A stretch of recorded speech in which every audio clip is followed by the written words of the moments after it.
Order! Order! You are an incorrigible delinquent at times. Behave yourself, man!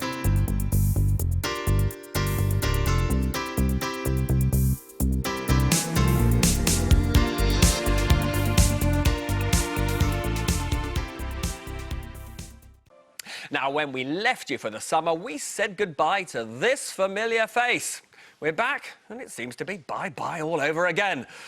But everything else is different, or perhaps not. She turned off nuclear power and then switched it back on again.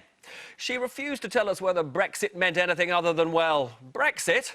And now all we know is that leaving the EU has given Liam Fox a licence to call our business folk fat and lazy. As for taxing and spending, Philip Hammond ripped up George Osborne's tax and spending rules, but he still hasn't written new ones. Over at Corbyn's Labour, it's of course transformed from a party tearing itself apart over him into, well, I think you know. Of course, May and Corbyn both went to grammar schools, so thank goodness they're coming back. Best of all for me, Allegra and her digital window are with us again. Allegra. Robert, years storing ideas in a filing cabinet for the moment she became PM, and so far all Theresa May has brought out is the dog-eared manila folder of grammar schools, as Robert mentioned. This morning's Sunday papers bring no new ideas from the new Prime Minister. Instead, Labour gets to dominate one more time. Now, here is the story on the front of The Observer. It's news of Jeremy Corbyn's olive branch to rebels. He's going to allow a third of the shadow cabinet to be elected by the party, but then also a third can be elected by the grassroots, which, as olive branches go, is a bit spindly and could snap, because for the Labour rebels, the grassroots are the problem. So, what hope for party unity? Well, have a look at this. This is a survey done by YouGov a couple of weeks ago, but it was pretty massive. I'm going to show you the results of it. So here, of Owen Smith's supporters, a fifth think they should, if Jeremy Corbyn wins, which is likely, join the shadow cabinet and deal with it. A tenth think they should go to the backbenches and deal with it, support Jeremy Corbyn. But then look at this.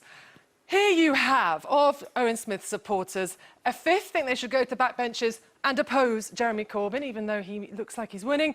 And then a whopping quarter think they should split off and the rebels form a new party. Basically, nearly one half think that they shouldn't play ball with Corbyn. But at least, when Jeremy Corbyn is looking like he's crowned next week, that moment will not look like this. This is the moment last week's leadership contest wound up, and it's when Nigel Farage lunged at the new leader, Diane James, and of course Twitter had a heck of a lot of fun with it.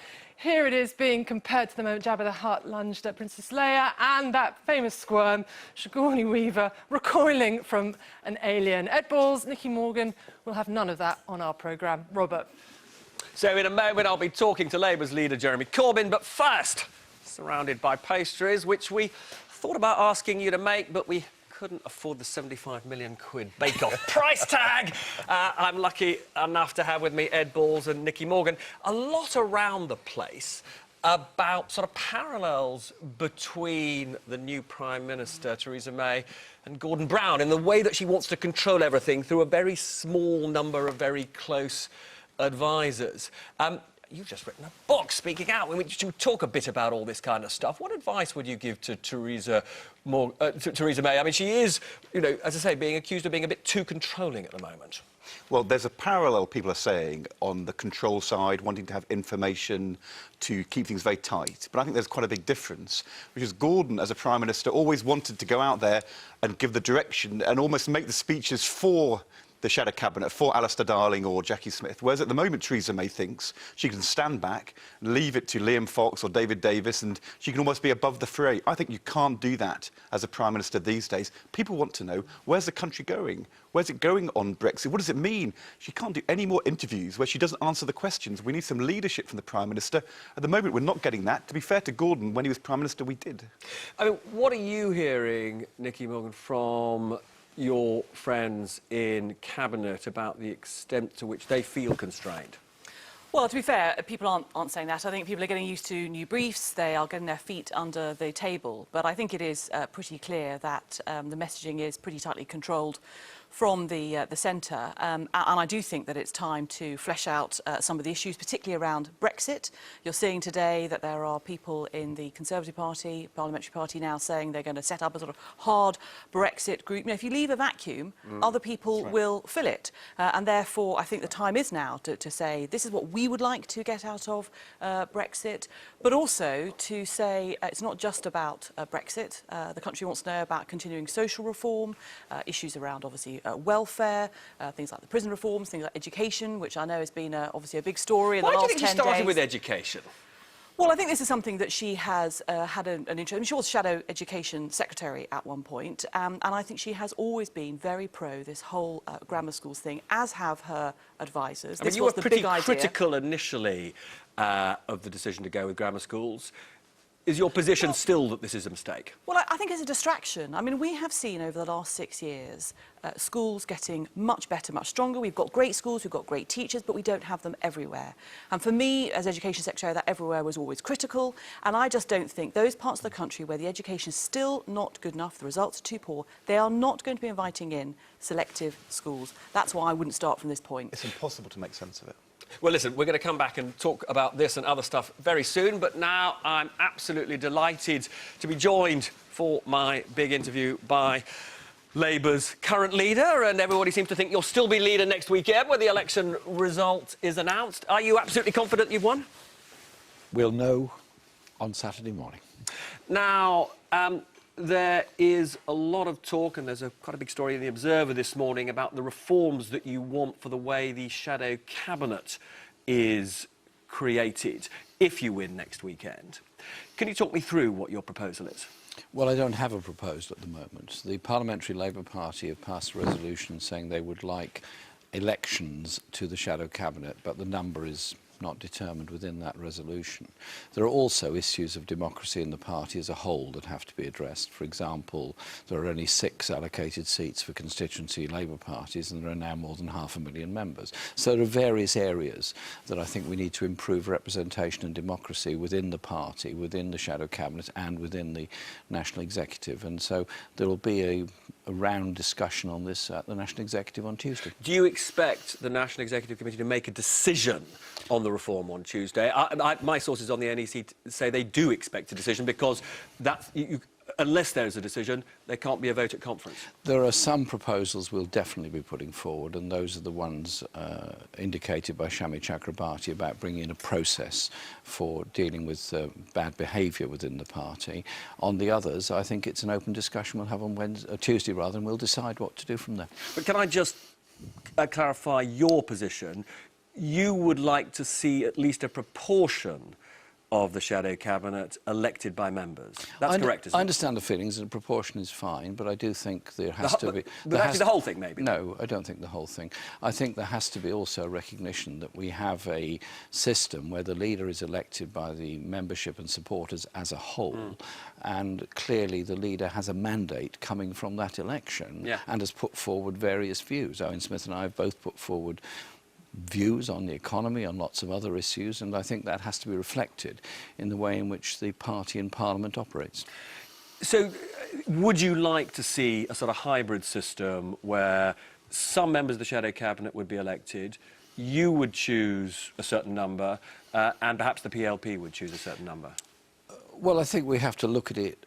I don't want to give you any specifics at the moment, because I can't, because I don't have any specifics. There will be a discussion. I recognise the wishes of MPs, I recognise the feelings of party members, but I also absolutely recognise, above all else, the need for the party to come together after this election is over, so that we do have a strong, united shadow cabinet where all positions are filled, so that we can take the fight to the Tories on grammar schools, on 11+, all these issues that are actually so important. That is what our function is. How are you going to unite the party? By reaching out, as I've tried to do in the past and will do so again, reaching out, recognising the talents of people who actually broadly agree these days on an anti-austerity economic strategy, absolutely agree on the need to defeat the Tories' education strategy, absolutely agree on the need to fund properly our National Health Service, including our mental health service. There's an awful lot on which the party is actually in complete agreement. But do you fundamentally believe that the members should have a greater say on the choice of your front bench? I mean, I'll tell you why.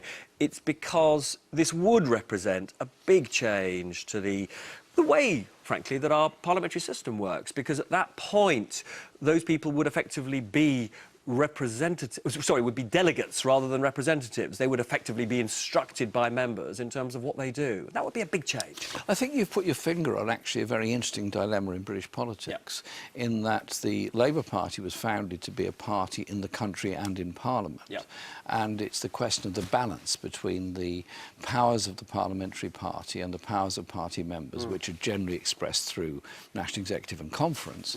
And I think that there is a growing belief in our society that too much policy making is top down. There's too much elitism in politics, and there has to be a much greater representation of the views of members of the party who, after all, raise the funds, run the party, knock on doors, deliver leaflets and deliver election results on which Labour MPs rely.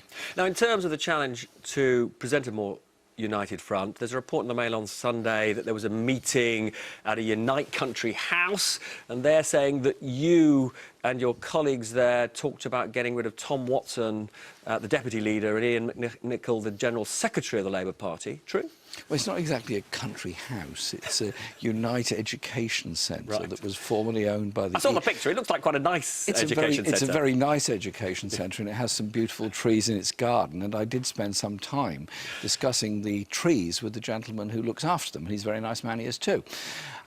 Yes, we did have a meeting there of some of my senior staff. We had a discussion about policy directions. We had a discussion about uniting the party, actually. So the idea that this was some sort of... and Ian McNicol staying in office? What do you think about that? Their names were obviously part of discussion. You can't have a discussion in anything in the Labour Party without the names McNicol and Watson coming up. But do you want them to serve? Look, I work very well with them, and we're going to carry on working together. Listen, I get the feeling sometimes some of the media are not necessarily well disposed towards the Labour Party. Do you think that's true? Well, there is some evidence to suggest it. Well, only 84% of the media reporting of the Labour Party in the last year has been hostile. So they could up their game and put it up to 90%. Now, or they could be fairer. Now, you know that there's some television coming your way, dispatches on Channel 4, which is going to be looking at the way that Momentum operates. You were very dismissive recently when Tom Watson talked about Trotskyite entryism.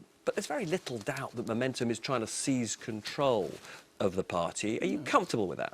No, nobody's seizing control of anything. What we've got is a 300,000 increase in membership in 1 year.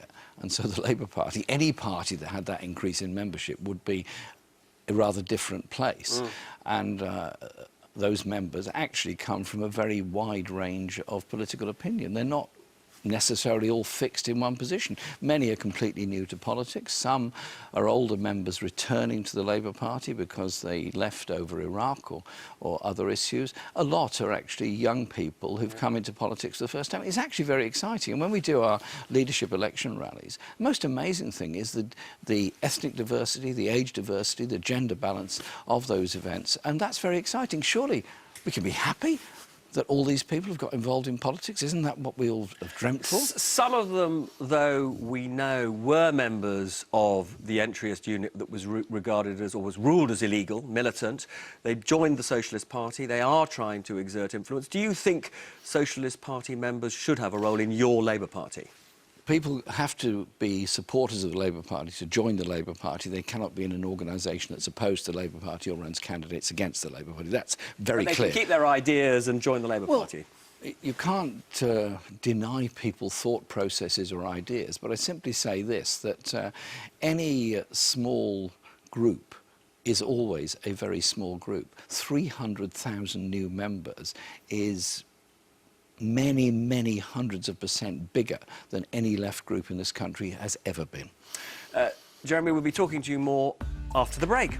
Welcome back to Peston on Sunday. I can exclusively reveal that Jeremy Corbyn has just confided to Ed Balls that he has no plans to go on Strictly Come Dancing. But before we return to Jeremy, Allegra, when you look through the square window, are you seeing peace and unity breaking out in the Labour Party? Some peace and unity. The deputy political editor of The Mirror thinks Jeremy Corbyn's putting in a relaxed and pretty fluent appearance on your show, Robert, and he doesn't look like someone who thinks he's going to lose his job next week. I think we can all agree on that. But then Beth Rigby, Sky reporter, points out this contradiction from the various Sunday political programmes.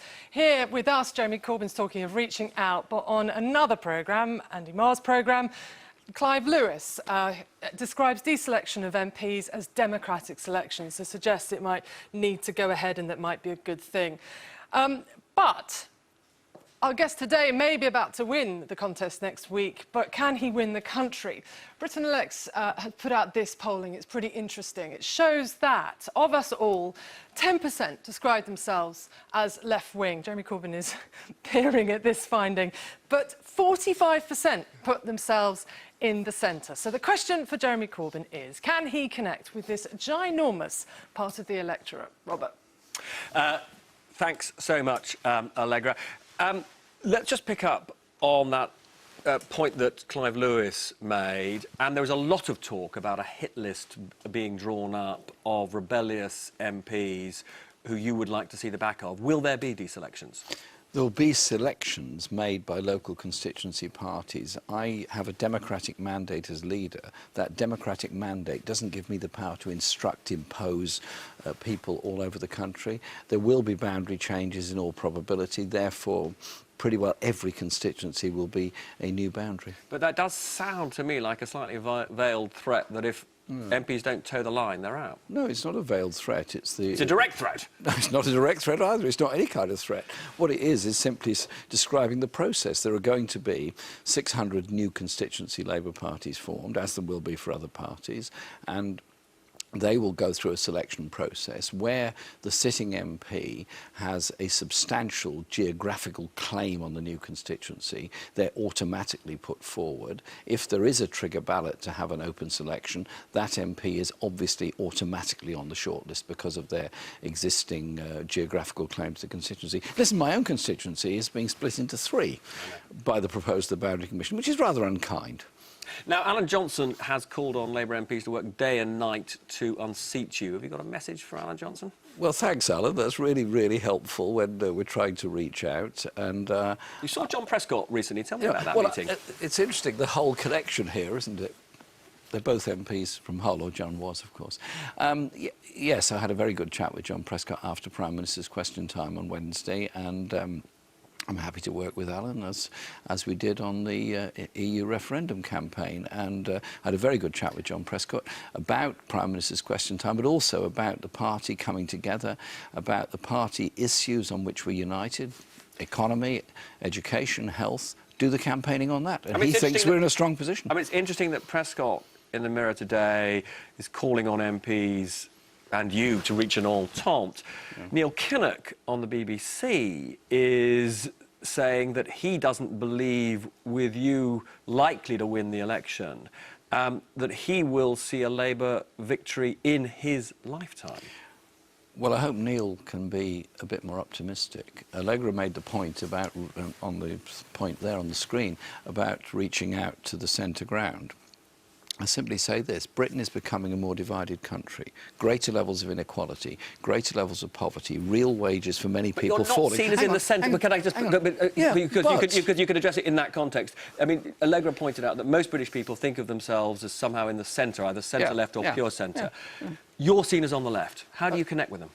I connect with them by simply saying this: do we want an education system that works for all or works for the few? Do we want a health service that works for everybody, or is a health service of last resort for those who can't afford to go private? Do we want an investment strategy that builds railways, broadband communication over the whole of the country, not just in the southeast? Do we want a government that actually works for the whole country and reaches out to those places that have been left behind? Deindustrialisation, underinvestment, terrible levels of poverty and low opportunities, low education opportunities for so many young people in those places. It's reaching out to the whole country. That's what we're offering.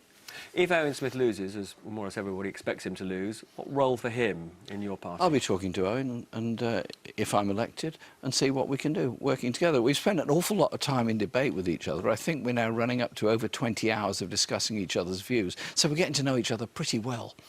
Well, it's great to see you again. I think we're both in a chipper mood because Arsenal seems to be winning again. Fantastic, wasn't it? Fantastic. Shame about the missed penalty, but the rest of it was great.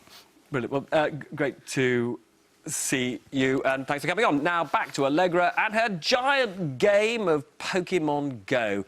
Have you caught them all? Well, hold on. Before we get on to that, I'm just going to show you a tweet from the Deputy Political Editor of the Sunday Times, Corbyn, here, attacking this paper for revealing plot to purge party staff, but doesn't deny it. Is that fair? Anyway, moving on. I always admire the imagination of these papers. Now, Theresa May has said she won't be giving us a running commentary on Brexit negotiations. Well, that is fine, because it's our job. Not only will we give you a running commentary, but we have for you a running app. Welcome to the Peston on Sunday Brexit app. I hope it works. It's how we're going to keep abreast of what has made the running that week in the world of Brexit. Now, there are 6 levels that need to light up. First of all, Article 50, then our contributions or not to the EU budget, then whether or not we're having access or membership or nothing of the single market and city, free movement of people, security in borders and residency rights. So that's for Europeans living here and Brits living abroad. If we get anywhere close to all 6 of these being lit up, Brexit is close, but it's a way away now. Now, let's have a look. First of all, on this gem here, it's Article 50. You heard a lot about it. Yesterday, Donald Tusk let slip that Theresa May herself had told him she wants to trigger it in maybe January, maybe in February 2017. Why? Well, because in April 2017, there's the French elections, and in September 2017, there are the German elections. Now, the Prime Minister could wait until after both of those elections, but the problem with that is because it's a 2-year process, we would be forced to run in the European parliamentary elections in May 2019, and we don't want to do that, just as we're trying to leave. Now, let's look at another one, free movement of people. Well, over the summer, Theresa May took some pleasure, I think, in trashing the Australian-style points-based system for immigration. Game over for that idea, even though the Brexiteers love it. As to what we'll get instead, that is anybody's guess right now, but an article was shared this week that was pretty popular. Fewy, it's coming up. This was the idea, floated in the Telegraph, that you could see the return of the traditional blue British passport. 20,000 people shared that article. It's pretty popular. Robert.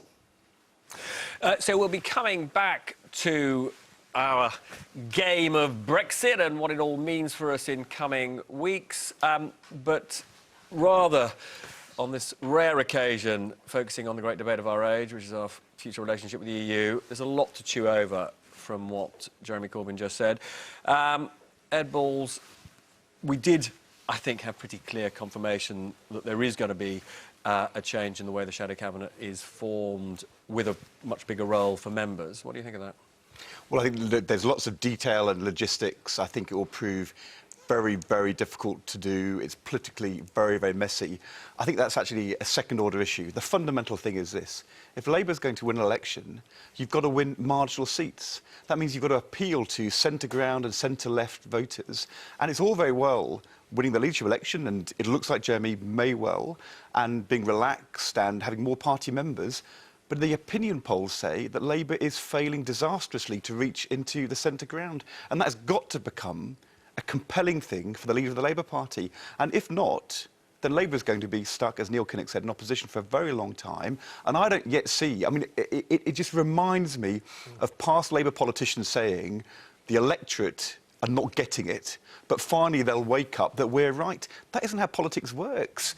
It may give you a cheering audience at a rally, but if you want to win elections, you've got to persuade sceptical voters in the centre ground to trust you, and at the moment there is nothing being done to do that. It's a total tragedy. How big a moment is this? Neil Kinnock says no Labour government in his lifetime if Jeremy wins. You're a bit younger. How pessimistic are you, or optimistic are you?